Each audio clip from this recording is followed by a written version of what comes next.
Hello, and welcome back to the Summoner's Guide to Final Fantasy XIV.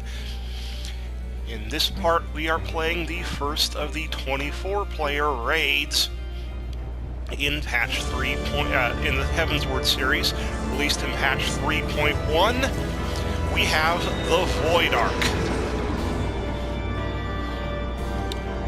This is, again, the first of the Shadow of Mach trilogy of 24-man raids, and it is by far the easiest. The other two are considerably more difficult, with a lot more complicated mechanics. This one never was particularly difficult.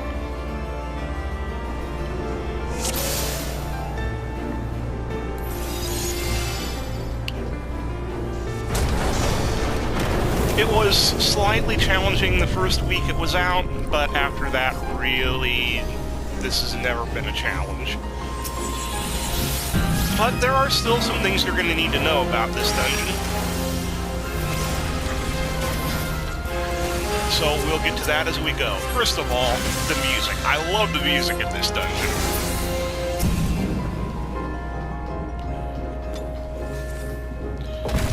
Especially mode shift right here.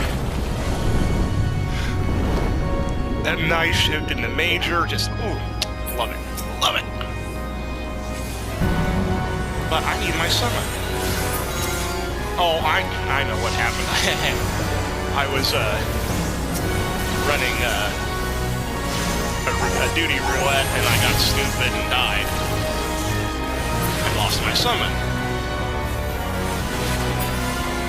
You'll notice I'm really not concentrating on what would normally be an optimal AoE rotation here. These things die so quickly that you're never going to get through a proper AoE rotation here. Though on this next trash pull, I would like to use my Dread Room Trance.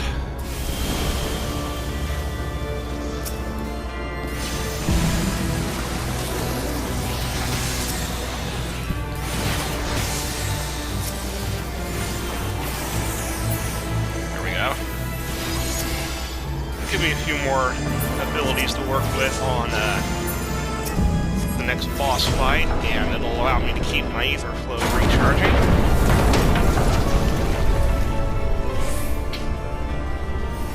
Alright, so we're already at the first boss.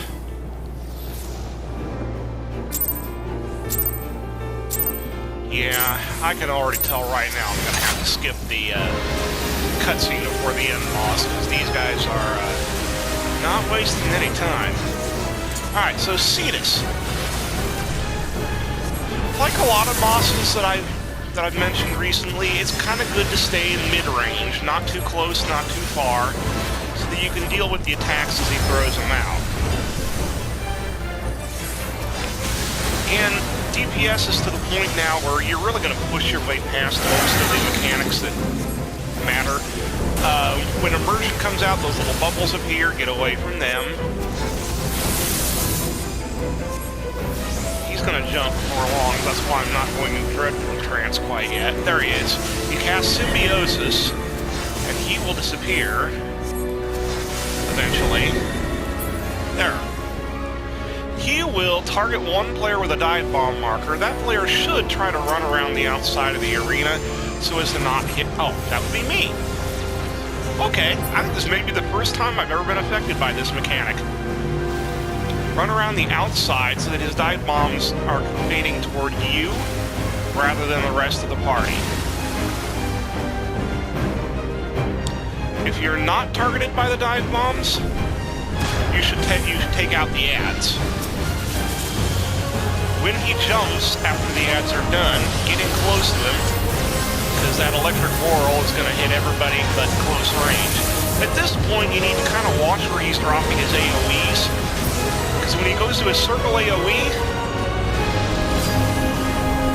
he's likely to jump to that location, and then you're going to kind of need to be there, because he'll usually follow it up with electric whirl. At some point, as you see now, he'll pull one alliance into the center of the room, and the other alliances to the outside. The other alliances need to kill the Hydra spheres on the outside, while the alliance in the center kills the Hydra core. Then he pulls that circle AoE like I was just telling you about, so get in close to it, but not on it. So that if he immediately follows up with Electric Whirl, you'll be able to get into range.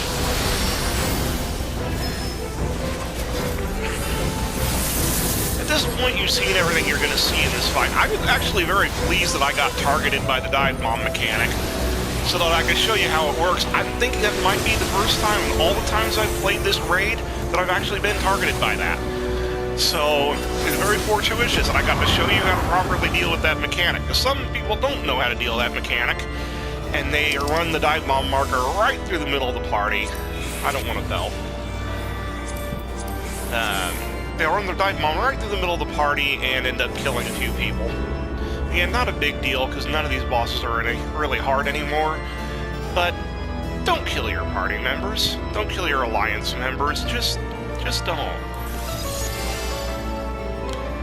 And we're not waiting for anything. Now, this trash bowl actually acts like a boss chamber. There's going to be a series of enemies that appear that we need to kill. It's usually prudent to take out these enemies alliance by alliance. One alliance taking each group. When the enemies called the Pagan's Knot appear, kill them, because if you don't, they're going to eject the Void Taint into the room, which, if the Void Taint reaches 100%, it will wipe the raid. Now, there is a way to dispel the Void Taint. There are 3 switches that will appear that you can activate to basically ventilate the room.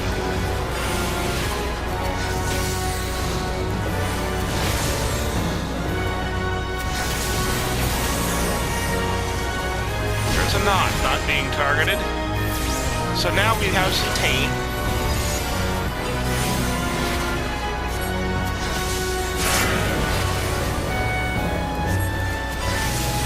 When the taint appears, you need people standing on each of the 3 switches.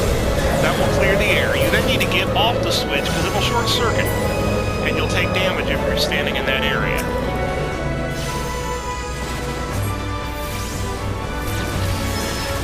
You just keep doing that, killing the knots as they appear, and killing all the other ads normally until they're all dead.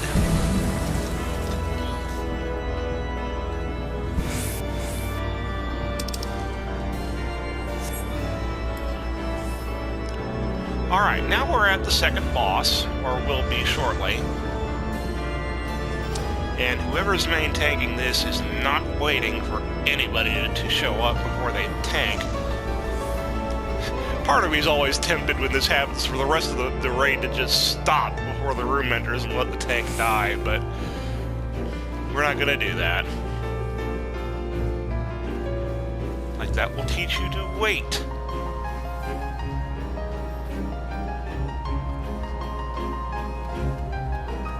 Hey, this time I actually got into the room before the pull was made. Alright, so there's actually 2 bosses in this chamber. I call them it's Irmisul and Sawtooth. I call them the dog in the tree.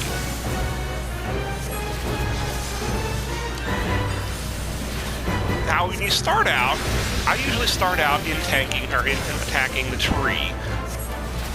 Though you may not end up attacking the tree throughout. When Arc-Keds appear, kill them quickly. Shortly after the Arc-Keds appear, there'll be kind of these, those pulpy purple AoE effects. Don't want to be standing in those or you'll get eaten. This will increase the Irmisul development meter. If it reaches 100, it's a wipe. Alright, at some point, like right now actually, Irmisul and Sawtooth will each pick up a buff that will make them immune to damage from either ranged physical or magical attacks. Irmisul is still vulnerable to magical attacks. It is now invulnerable to ranged physical. If you notice that your target is no longer taking damage from your attacks and you're a caster or a ranged physical, switch to the other target. When this happens, that glowy field appears around Irmisol. You need to have it between you and Sawtooth to prevent from getting hit by the ultimate.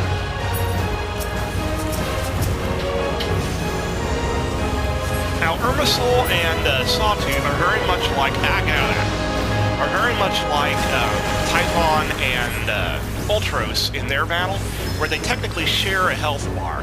Every so often, whoever has more health will transfer HP to whoever has less. But if you're quick, you'll notice there's quite a discrepancy at this point. Oh, they just evened out. But eventually,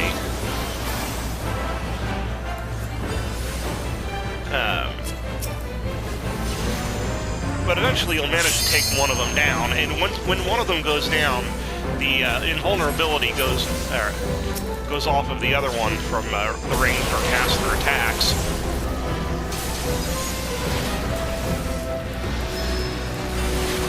Oh man, so we almost wiped there. It's a very good thing we took it out, because it was at 100. That probably would have killed us if we had not killed Irmisol right at that particular moment. So yes, this is an easy dungeon, but it doesn't give you license to ignore mechanics. That very much could have killed us. Ooh, I want that hat. That might actually look pretty good on Violet.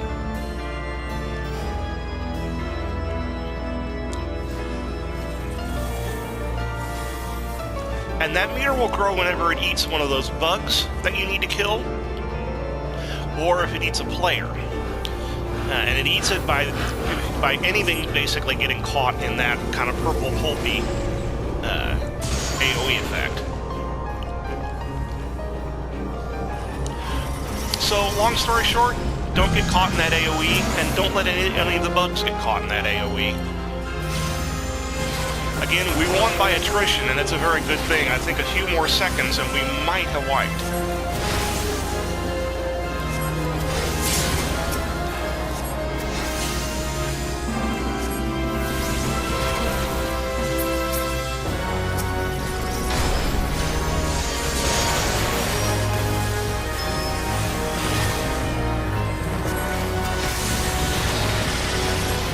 Alright, so this particular fight, take out those hellhounds first, then take out the blackguard, before worrying about the sepulchral gargoyles, because they're just going to keep spawning. Once the blackguard is gone, then the gargoyles should fall shortly thereafter.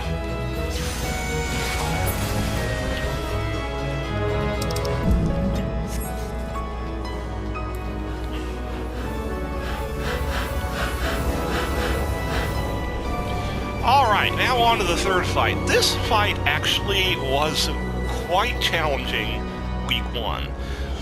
It really isn't anymore.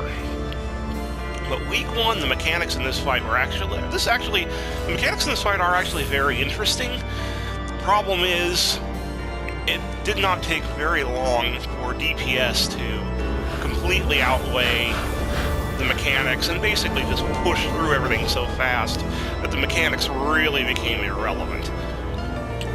But I'll be pointing out the mechanics best I can, just to show you kind of what's going on in this fight. So this is Cuchulainn. Fans of Final Fantasy XII may have some very not-so-fond memories of fighting this guy in order to earn him as a summon. Alright, so the entire fight in this battle is going to involve you having a constant a constant bleed effect. That will get more intense depending on what mechanics are in play. So when you start out this fight, just use normal single target tactics.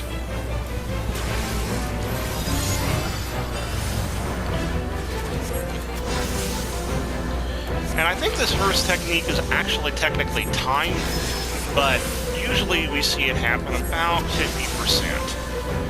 Okay, when he uses flailing tentacles, get into an area where you're not directly outside of one of those 4 tentacles that are going to drop. They always drop immediately down from where he has them raised in 4 directions. Alright, so soon we're going to see Idol of Impurity. There it is. He's going to summon 4 idols around the sides of the room, the gear towers, which you'll notice that the stacks of bleed went up to 5. So you're taking a lot more bleed damage now than you were before, so you should probably do something about that. And that's something that you should do about that is killing the 4 gyre towers.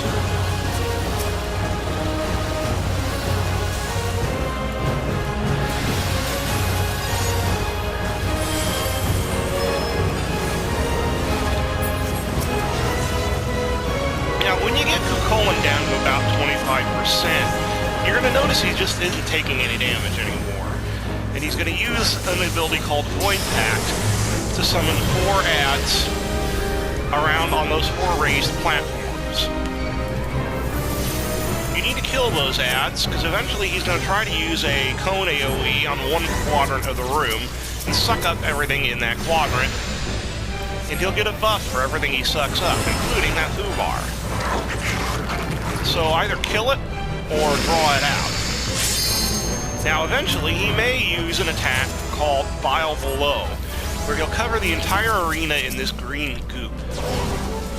If you cast that ability, what you need to do is jump up on one of the raised platforms. And I literally mean jump up. Because you can't simply step onto the platform like you could on other... Okay, it looks like we're not going to see Bile Below this time, because he's casting Pestilence, which ends that phase, does a large amount of damage, and it increases based on the number of enemies that he's managed to eat. Alright, the bleeding meter is going to go up, and going to continue to go up throughout the remainder of the fight. He's also going to cast those little corruption orbs. They'll pop eventually and put a bunch of debuffs on you, so it's good to kind of just run into them and pop them before that happens. But it shouldn't take you very long after that point to kill him. So again, all of those mechanics, when the DPS wasn't as high, could cause you some problems. They just really don't anymore. Alright, I better skip this, because I know that they're going to make a pull long before I get there. Yep. The good news is, if this happens and you get locked out, you can basically teleport into the arena, but it doesn't really help you when you're trying to pull a pet in as well. So I still like it when people are actually patient. Alright, so you're kind of going to stay at range as much as you can on this, because most of Echidna's attacks are basically going to be short range.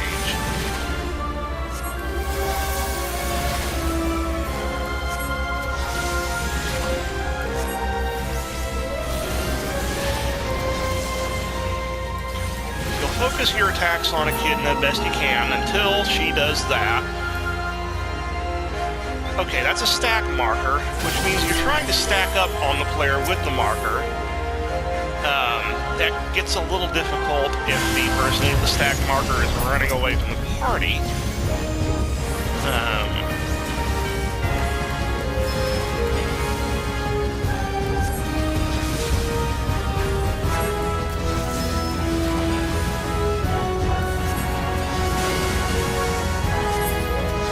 Alright. At this point, she splits into 3. Now, at this point, you want to... Each party in the alliance is going to take one of these 3. The general consensus is A takes Echidna, B takes Sinister, and C takes Dexter, and they put marks on the various parts of the arena so that you get them as far away from each other as possible to keep them from getting buffed. This, of course, did not happen, so we're just playing it by ear.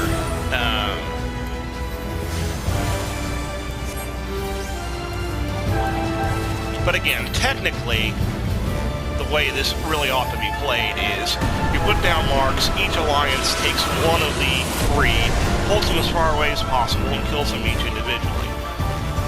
Echidna will then rejoin, and we'll have lost a considerable amount of health from you killing the split sections.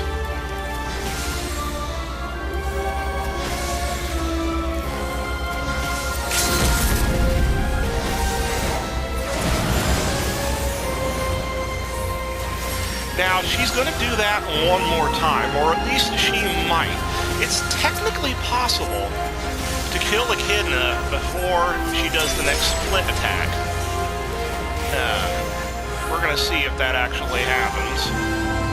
I'm just going to apply the dots to the blood guard so they don't wreck everybody.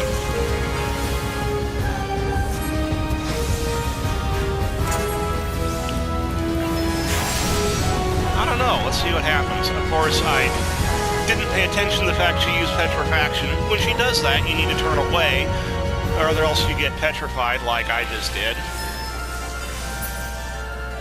Alright, she's going to disappear once, and she'll drop a bunch of AoEs around the room. Don't be in them.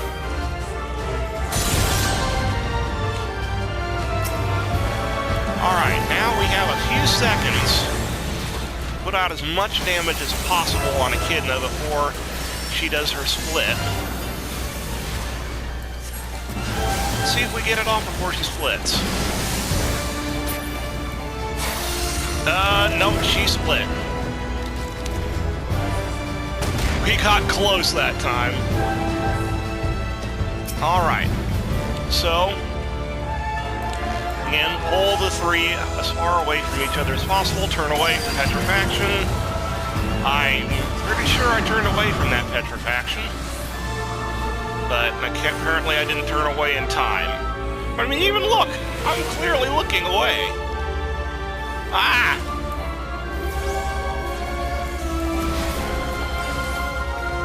But apparently when the cast ended, I was still technically looking at her.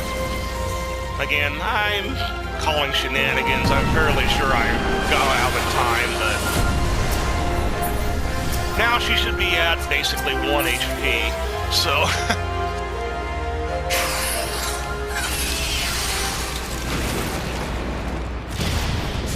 So that's the Void Arc. You can practically sleep through that dungeon, but I don't recommend doing it, because as you can see, there are some things you can mess up.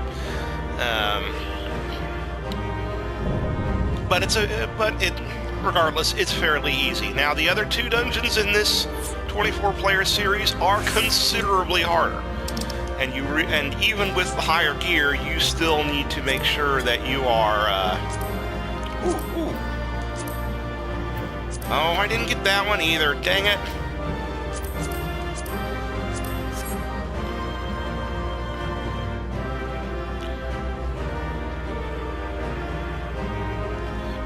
But anyhow, that's Void Arc, and next up we are going to be doing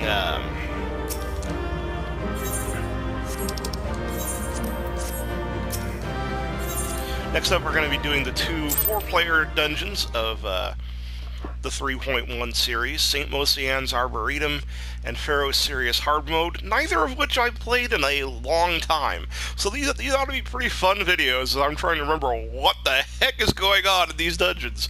So until then, have a great day.